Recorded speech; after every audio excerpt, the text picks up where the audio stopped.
Updates చేస్తామని చెప్పి మీకు విన్నవిస్తున్నాం. Thank you very much. బెలేగా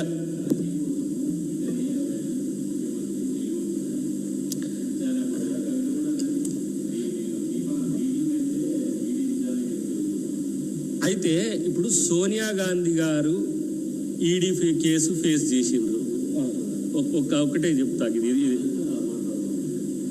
బిడ్డను ఒకటే నిమిషం, బిడ్డను జైలుకు పోతే వచ్చే నష్టం ఏంటి? ఆయనకు వచ్చే నష్టం ఏంటి? ఇంకా టీఆర్పీ పెరుగుతుంది కదా, సెంటిమెంట్ ఇంకా పెరిగిపోతుంది కదా. ఒకటే అంశం మీ ముందుకు తెచ్చేది, సోనియా గాంధీ గారు రాహుల్ గాంధీ గారు ఎక్కడికి పోయిండ్రు? ఎంక్వైరీ కొరకు ఈడీ ఆఫీస్కి పోయిండ్రు. కవిత ఈడీ సిబిఐ ఎంక్వైరీ కొరకు ఎక్కడికి వచ్చింది? కవిత దగ్గరికి సిబిఐ వచ్చింది.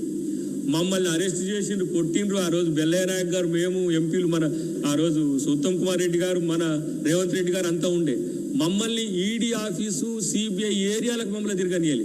కానీ ఇవాళ రెడ్ కార్పెట్ వేసి మొత్తం కవితను వాళ్ళ 23 తుగ్లక్ నుంచి మొదలు పెడితే ఈడీ సిబిఐ ఆఫీసులకు ఇట్లా రాచబాట వేసిన పరిస్థితి ఉన్నది.